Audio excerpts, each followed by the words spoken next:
I genuinely believe that I can do anything, and I'm not surprised that I'm still here. If you don't make the decisions that you know you need to make, time is continuing to go, which means everybody else is getting better and you're staying the same, which by default means you're getting worse. You could be the one in your family to change the trajectory of your bloodline. I'm the one in my family. I'm the one. If you quit, it's really easy to predict your future. Every single hardship, every single obstacle is going to serve you if you allow yourself to let it serve you. There are no failures. There's only quitting. But if you don't quit, if you go for it with no proof, you can't quantify it. People are going to call you crazy. Your friends are going to look at you sideways. But you'll have the opportunity to play in the game and stop sitting on the sidelines. And you might fail for a while. And you might have to pay your success tax. And you might have to go through 7 failures, 9 failures, 12 failures. You might be sleepless at night wondering why the heck you're doing it. But on the other side of that, you get to see who you're meant to be, who God designed you to be, and tap into your full potential, and there's nothing better. A real man in the dark, when nobody's watching, he putting in work. You have to keep reminding yourself that you are there for a reason and that you are better than the other guy. And as hard as the moment is that you are in, the more you have to remind yourself, the more you have to talk to yourself. One bad chapter don't define the book. You just stayed on the page too long. Flip it, bruh, flush it. Keep it pushing. Let it make you stronger. When you process it and look at it, let it make you a better person. Don't ever be ashamed of anything you've done in your life. Face it, fix it, make it better. We are humans. But then again, if you always think that we're humans, you will always just be a human and always make the same mistakes. It's impossible for you to fail if you know who you are, what you want to do, and you wake up every day and work toward it. You will be judged no matter what. I'm telling you right now, you will be judged no matter what. You will be judged as greedy when you're successful as an entrepreneur. You will be judged as unbalanced when you're an entrepreneur. You will be judged as they'll say you think you're better than everyone else. But if you do nothing and you stay average, you will be judged for being lazy.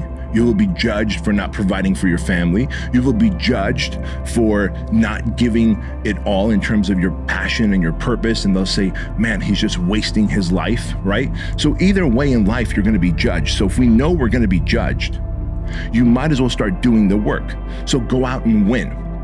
Set up a schedule and just do the work. You stick to what you put there on paper. You take your time, you make the plan, and unless you really are sick, you just do what you have committed to. And whenever I fail at something, people always say, man, how do you handle failure, man? I fail a lot, dude. But I don't look at failure as failure. I look at failure as your first, second, third, fourth, fifth attempt. I look at them as attempts. Because when you're going to try to do something, not trying is failure. Which means that if I have unbelievable big dreams and big goals, then I have to go through hard times. The hard times are a requisite for success. You want to reach your goal the quickest, be focused with your energy. Meaning, be focused with the mind. Don't lose the goal. Whatever you do, from the moment of waking up until the evening, keep the goal in the mind. This is the quickest way of making this goal become real. You have to stay the course no matter what. And it takes a high level of emotional maturity because your emotions dictate your motion. The emotionally mature man will still do what he has to do to stack his wins, to focus on his purpose, whereas the emotionally immature man will say, well, I didn't sleep well, I had nightmares, so I guess I have to change my pattern of life. Whenever you feel negative or unhappy about anything, you say, wait a minute, I'm responsible. I'm responsible for my life. I'm responsible for what happens.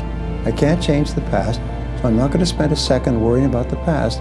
I'm going to become so busy working on my future and my goals that I don't have time to think about the past. The problems in your life are your own dang fault. And so the answer into fixing the problems in your life are in your own dang hands. The responsibility for the well-being of your family, your wife, your husband, your children are yours. One thing you can't escape is that to be good at anything, you got to put the hours in. It is hard work. Hard work brings great rewards. This is a reminder of the hard work and dedication that I've put into everything that I've done. Because it's not about them. This is about us. This has nothing to do with the team that's opposing us. This is about us.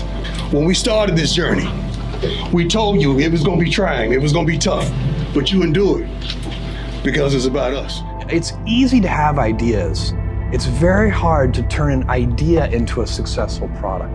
There are a lot of steps in between, and it takes persistence, relentlessness. So I always tell people who are, who think they want to be entrepreneurs, you need a combination of stubborn relentlessness and flexibility. And you have to know when to be which. And basically you need to be stubborn on your vision, because otherwise it'll be too easy to give up. People who don't have a sense of purpose, a mission, and don't have a consistent routine end up digging holes in their life. I had to find purpose, and my suffering, it had a purpose. Look at people who are depressed and unsatisfied with their lives. The number one thing that we can identify is that they work very hard with no real purpose. It's very hard. All this work for what? Yeah, like, dude, working hard is not the only thing that matters. You have to work hard with an outcome in mind. If you show up to work hard and there's no long-term outcome in mind, whether it be more money or whether it be a purpose or whether it be some sort of mission, you're gonna get burned out, bro. Like, you're gonna hate your life. I hear so much talk. I don't hear a lot of work. I hear a lot of people telling you what you should be doing, how you should be doing it, how you should be fucking living. And I look at them and you're fat, you're out of shape, you look like shit, but you're telling the motherfucker how to live. No, man, I won't listen to you. Your tired body, fuck that unmotivated mind, and get out there and do it anyway. You better fight yourself, because you're not only winning when things are going your way. You gotta figure out how to win when things aren't going your way. Someone I really respect said this. There are basically two kinds of people in life. They're winners and they're losers. And the definition is this. Losers take things that happen to them and that they feel inside that suck, and they wallow, and they use it for self or outward destruction. Winners take whatever they feel, they feel it, it sucks, and they transmute it into things that are good for themselves and for the world. Period. End of story. And so when I say it's like devil God stuff, it's actually that way. That's how it works. When you're obsessed with something, it doesn't require discipline because you can't wait to do it again. Mike Tyson said best, he said, discipline is doing something you hate, but doing it like you love it. If tomorrow never comes, how far would you go today? If tomorrow was not a guarantee, how far would you push? If you thought that today was your last opportunity to ever do the thing, how far would you go? If today was the last day you were ever going to work out, to ever be able to train for a certain event, how far would you push? If you were a football player in college and this is going to be the last game you're ever going to play, how far would you go? How fast would you run? How much would you sacrifice knowing you're never going to lace it up again? You know, my kids' lives are literally on the line. If I do not run at absolute 100%, how far would I dig in? How far would I go? How hard would I hit? Like, how hard would I go? Like, what does 100% look like? And a lot of people never touch it. They never understand their full capability, their full threshold, because they never reach it. They've never sit down, they've never connected mind and body and gone, what is 100? Like, what is absolutely everything? I feel like I did it for a long time. I'd save it for tomorrow. Like, I'd save it for the next time. Like, I'm gonna save a little in the tank. What if you never have an opportunity to use anything in that tank ever again? What if today's the last time you're ever gonna do it? Let me see how you push yourself. Come on, man, get up. Get up again tomorrow. Get up again tomorrow. Get up again tomorrow. The next day. Get up, get up, get up, get up. Keep going. How long can you maintain a positive attitude? Just doing it makes you do more. Like, do more hard shit makes you do more hard shit. Yeah. Understand that you want it bad, so you're willing to put into work and do things you don't want to do.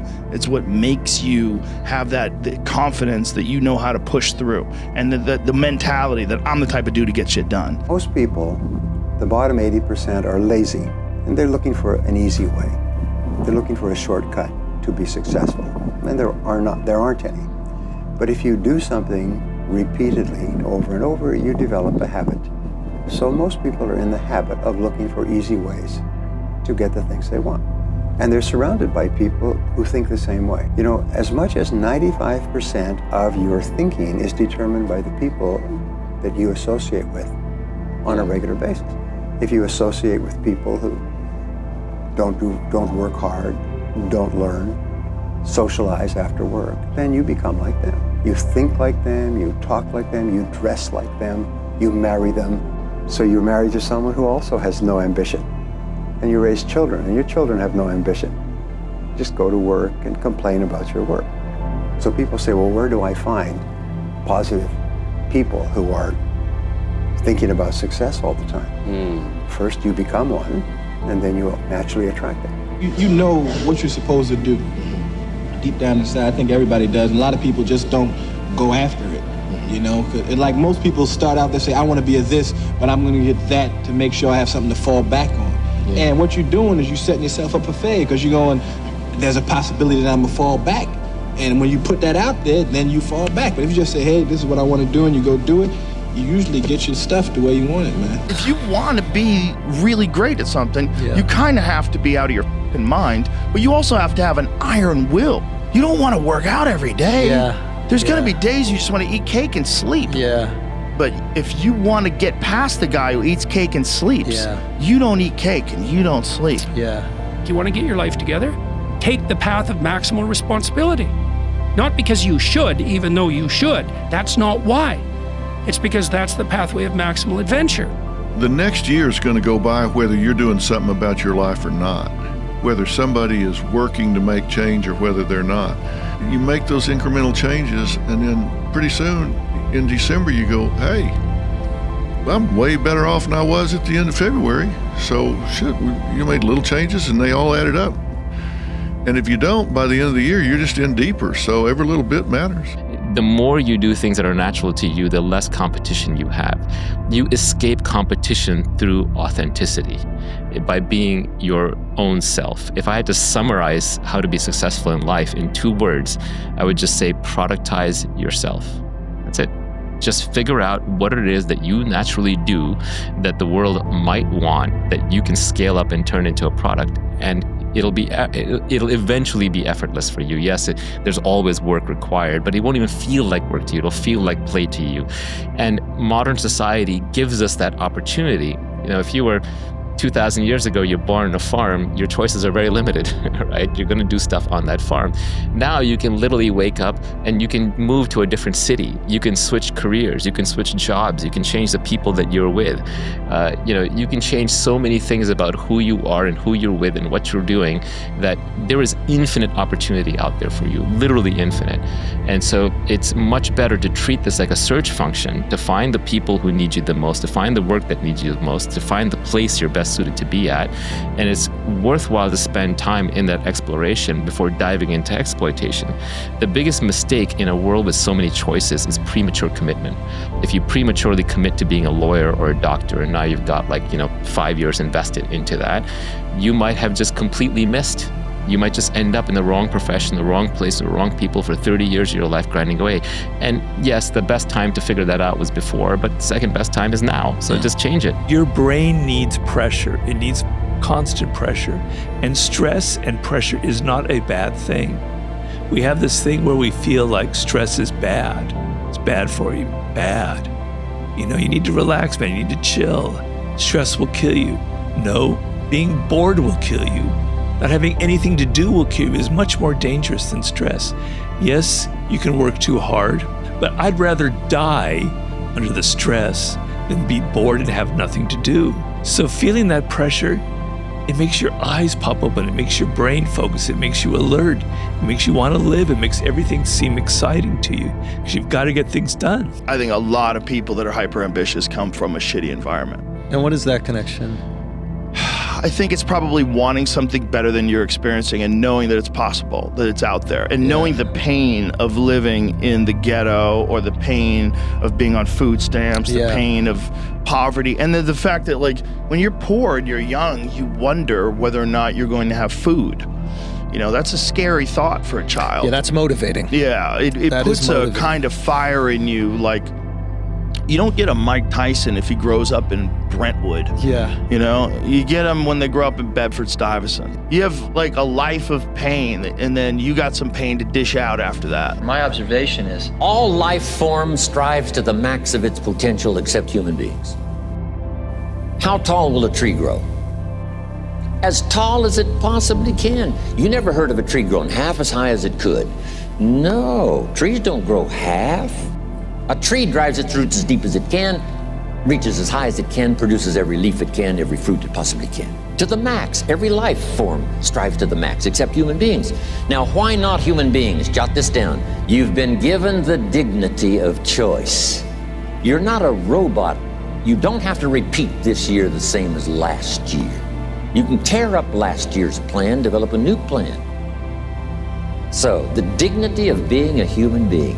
Now, here's the choice on being a human being. To be part of all we were meant to be, or to be all. To strive for all, or half, or part, or some. The choice is up to you. It's better to be a warrior in a garden than a gardener in a war. It's an old expression, but it makes sense. Because it doesn't mean that you can't be kind if you're strong. But it does mean you can't be strong if you're weak. But it really all starts with who you are. You know, I always tell our players, who you are is more important than what you do. How high you jump, how fast you run, because who you are is your character. And your character is an accumulation of your thoughts, your habits, and your priorities on a day-to-day basis, because those three things determine the choices you make, and the choices you make you who you are. Good guy, bad guy, hardworking, lazy, responsible, irresponsible. And it takes a certain amount of discipline to do what you're supposed to do, when you're supposed to do it, the way it's supposed to get done. Like, there's people out there that are just working harder than everybody else, and they're gonna keep doing it. Yeah. And that's their grind. You know, and those people are super valuable because they change everybody's perspective of like what's possible, what to strive for, and what it takes. And I was talking with my friend earlier this week, and he was like, well, what separated you on the football field? And I was like, there was part of me that was a psychopath out there, because I was extremely hyper-competitive every day. I didn't feel like, okay, let's get to Sunday, and then now it's the time. Like, every day was the time. And every day is the time to give your best. And even if it's practice, do your best in practice. And I learned that in college. I got to treat this game like it matters more than anything. Well, when my teammates feel that, guess who else has to raise the bar? My teammates, because I'm bringing the juice every day. So that's what leaders do. Leaders don't have days off. They show up every day and they're like, I'm giving my best. Well, why? That's for me, great, but it's also gonna make them better. And then when they're better, we're better. And then we don't have to wait to Sunday to get better. We could get better on Wednesday, Thursday, Friday, because that's the competition. And if we're all getting better, 5% better or 8% better, and they're not, well, over time, who wins? What's the best piece of advice you've ever received? You read every ancient text, whatever religion, the Nag Hammadi, the Torah, the Bhagavad Gita, whatever you read. The most common phrase, including the Bible, the most common phrase ever repeated in all of those texts, you know what it is? Do not fear. In every single ancient religious text is fear not or do not fear or some variation of that. Funny enough, the King James Version of the Bible says do not fear 365 times. People need to suffer. It is an actual requirement of life. It is the fiber, the DNA of love. Real love and true love and in perpetuity can't exist without suffering. It's impossible. We don't appreciate it. Yeah, you have to have suffering. Yeah. And suffering doesn't have to be looked at as a negative thing. It can be looked at as a beautiful thing. It's where real love comes out of. Yeah. You know, all my suffering, there was real love in there. Everyone around me just in this recovery, or in a loss I may have had from an uncle or a grandparent or whatever, you know, there's real love that comes in that suffering, you know, even though it can be a lonely experience. I mean, I look at it that way and not as a negative, terrible thing, because it's just temporary. Man, if I want to be good, I gotta wake up in the morning, I gotta do the extra work, and I gotta show up when other guys aren't, and I've gotta learn, I've gotta continue to be open to learning.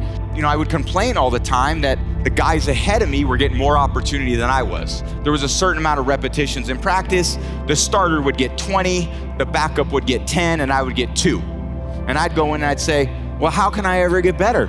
All these guys get all the reps and I only get 2. And he said, just go in there and focus with the 2 that you got and make them as perfect as you possibly can. So I said, okay. So that's what I did.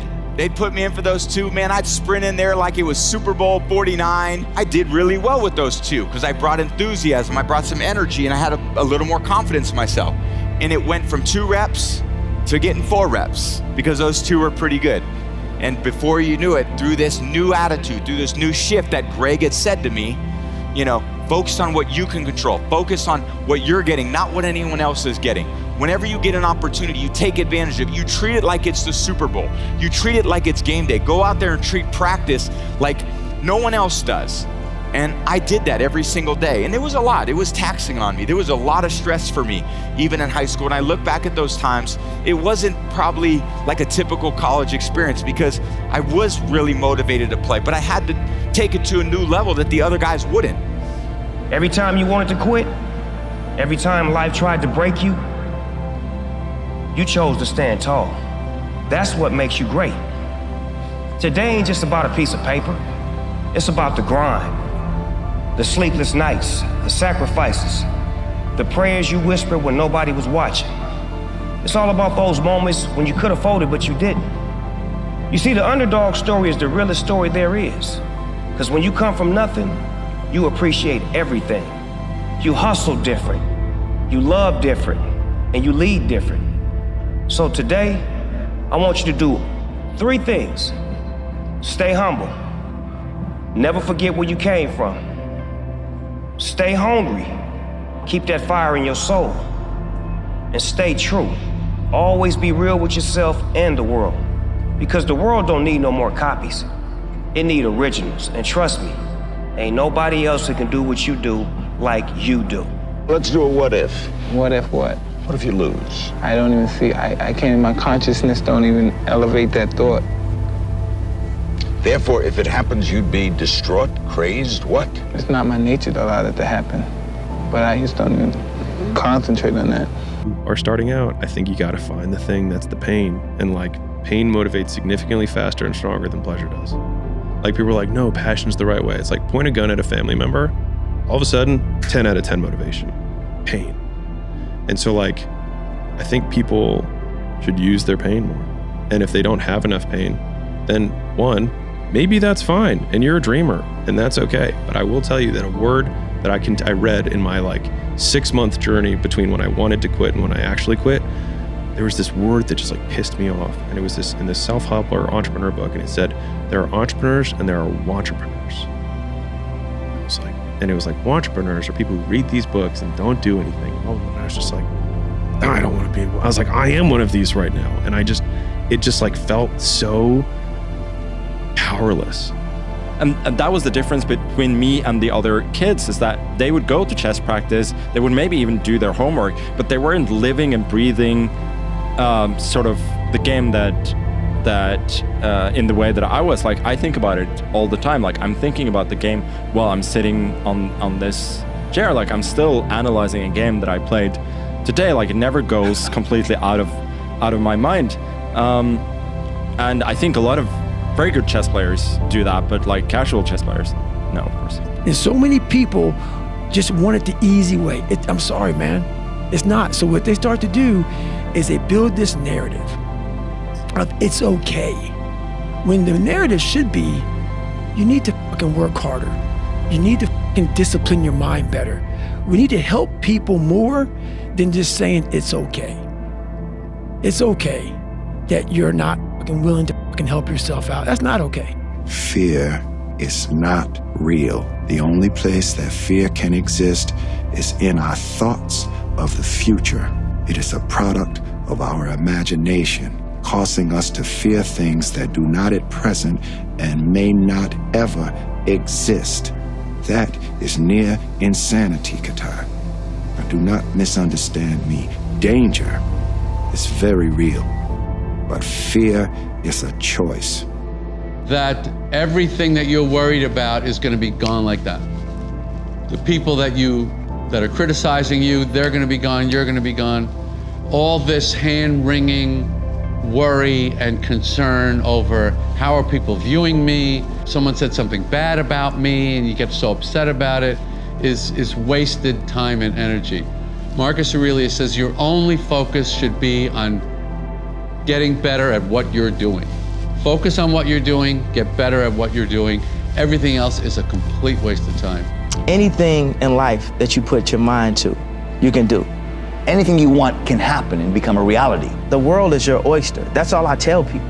It's this and it's heaven. While you're on earth, you got to take advantage of this. A person can accomplish anything that they want. If times are hard, good things nor bad things last forever. But most generally, we are in control of our own destiny. And so a lot of times we have this desire to point the blame finger externally, but wherever you point the finger of blame, power follows. And so whoever I blame for the life I have is the person who I give all the power over my existence, over my circumstances. And so it hurts, but if you turn the finger inwards and you start saying, I don't like my life. The person that I need to punish or get back at is the real person who got me here, which is me. And so you may be right that other people did certain things or you got dealt a bad hand. It also doesn't matter because the only thing that you can't control is obviously the actions that you take. And the only person who's in control of that is you. If you're not constantly performing without purpose, you're not going to be ready when the time comes. It's this magical thing, purpose, that we're all looking for. But what's funny about it all is that we need these things to perform. But we don't take a second to realize the purpose is always there. The purpose never leaves us because the very purpose is you. You are always the purpose. There may be another purpose, like being a SEAL or going to college or whatever, but the main purpose in life is you. So if you wake up in the morning and you don't want to do something, you don't care enough about yourself. The greatest achievement of somebody comes right after their worst defeat. When they've hit rock bottom, hit the bottom of the barrel, they got nothing left. Everyone's given up on them. They've lost all their worldly possessions. They're dead broke on their back. It's at that point, guys, when everything's lost, that everything can be gained. The first secret of self-made millionaires is simple. Dream big dreams. Allow yourself to dream. Allow yourself to imagine and fantasize about all your career goals and the kind of life you would really like to live. Think about the amount of money you would like to earn and have in your bank account. All self-made millionaires begin with a dream of something wonderful and different from what they have today. Learning is the beginning of wealth. Learning is the beginning of life change. Some people want to start with motivation, but here's the best motivation we've got going. The proof of our success. When we bring our success stories to this platform, that's enough motivation. No one thought in my family that, or even through my friends or through my mum and dad's friends, whoever was around us, no one thought that we'd ever be anything. No one thought that like our art could sell and we could make money that way and we could build careers that way. What is the starting point? One step at a time, whether it's 10,000 steps or doing even a 20-minute workout. That's all people need to do to change. Because you'll start seeing results regardless of what position you're in right now. If you can just keep increasing incrementally what you're doing in terms of fitness or your business or however you like your sleep, whatever it is that you feel is not right, you'll see the change over time. It comes, and it takes a long time. It takes a really long time, but it happens. What have you got to lose? Exactly. And that was it. And I was like, I have nothing to lose. If everybody who's like at the bottom and feels like they have nothing going for them, reframe that as I have nothing going for me, which also means that I have nothing to lose by taking action. There's nothing out there for me. And that's the problem. You hung up your cape and your cow, but you didn't move on. You never went to find a life, to find someone. I did find some. I know, and you lost them, but that's all part of living, sir. But you're not living, you're just waiting, hoping for things to go bad again. Remember when you left Gotham? Before all this, before Batman, you were gone 7 years. 7 years I waited, hoping that you wouldn't come back. You know, you're the closest to getting what you want. It's always the hardest. It's always the feeling when you're getting ready to, you know, people give up right before they get what they've always wanted to get. People quit and they give up. So if you're working hard at something and you're starting to feel like it's getting a bit too much, the pressure's a bit too much, you carry on doing it, you're gonna come out of it. It's not like you're just gonna end. Nothing ends. You just figure out different ways to actually make it successful, or something will work and you'll be like, oh, then your energy goes back up. I mean, isn't it about time you do that? Isn't it about time you become that person you knew you always could be? How do you do that? You break the fucking mold, guys. You get the out of bed when it's cold, when it's early. You do something away from the normality of what you've been doing. That's psychotic behavior. Doing the same thing, expecting a different result doesn't work that way. You must switch up the mainframe. 99% of people in the world are convinced that they're incapable of achieving great things, so they aim for the mediocre. If you are insecure, guess what? The rest of the world is too. Do not overestimate the competition and underestimate yourself. You are better than you think. Because if you're going to do anything big, you have to believe that it can happen. Otherwise, it never will. Because as long as you have breath in your lungs, as long as your heart is beating, as long as you have consciousness in your mind, you can go and rewrite the story of how your life ends and how your life continues from this day forward. The legacy that you live is all on you. And as long as you get that, the rest of your life get better. Nothing's ever gonna be given to you. Everything's gonna be earned. If you don't go out there and put in the work, you don't go out and put in the effort, one, you're not gonna get the results. Just realizing how powerful our minds actually are, like how we really do paint our world with our thoughts and our level of self-belief. Every day that you don't do work, you're going backwards. And it definitely will hurt you, and it'll show up. You can be the most talented, the smartest, the best educated person with the most valuable contacts and all the advantages in life, but if you are not focused, it doesn't do you any good at all. If you do not have clear, specific goals for your life, you are doomed forever to work for people who do. If they don't have what you want, don't listen to what they say. There's no greater waste of time than justifying your actions to people who have a life you don't want. Oh, you got to set realistic goals and take small little actions, and they don't understand it because they've never built anything of any sizable nature. If you want to be excellent and you want to build something huge and you want to have a big life and you want to make a lot of money, you better set some big goals and follow it up with some big actions. And I think a lot of it is coming down to making sure that you take the few precious seconds that we have to do the few things that are worth doing for the rest of your life. Everyone's like, oh, later in life, I want to do this. Later in life, I want to do that. Later in life is turning around, looking in the mirror right now. That's the later in life. And unless that turnaround is something in progression, later in life ain't gonna be anything different. If you want to be exceptional, you're going to be different from everyone else. That's what makes you exceptional. You can't fit in and also be exceptional. Both have discomfort. When you fit in, you have internal conflict because you're not being 100% you. When you're exceptional, you have external conflict because everyone sees you as different. Pick one. When your friends start to say, you've changed, remember it's because they don't know how to say, you've grown. Whenever you try to do something out of the ordinary, people will line up to tell you that you can't do it, why you can't do it, that you'll lose your time, you'll lose your money, that you will in effect die in the desert. Even people who should know better will try to discourage you. And I think that was the flip that I've had repeatedly shown to me in my life that allowed me to take the step that I was afraid to take. To achieve anything greater worthwhile, you must train yourself to rise above these people, ignoring them and pressing on towards your goal regardless. Taking full accountability of your life with all of the deficiencies that you have may be the most painful thing that you do when you look at yourself in the mirror and say, this is my fault. But in saying, this is my fault, those are also the first two steps of progress, because it's my fault, not anyone else's, which means it's my responsibility and my action that can change that. You're going to lose sleep. You'll doubt whether it'll work. You'll stress to make ends meet. You won't finish your to-do list. You'll wonder whether you made the right call and have no way to know for years. This is what hard feels like, and that's okay. Everything worth doing is hard, and the more worth doing it is, the harder it is. The greater the payoff, the greater the hardship. If it's hard, good. It means no one else will do it. More for you. My personal goal is to squeeze every ounce of potential out of whatever I have.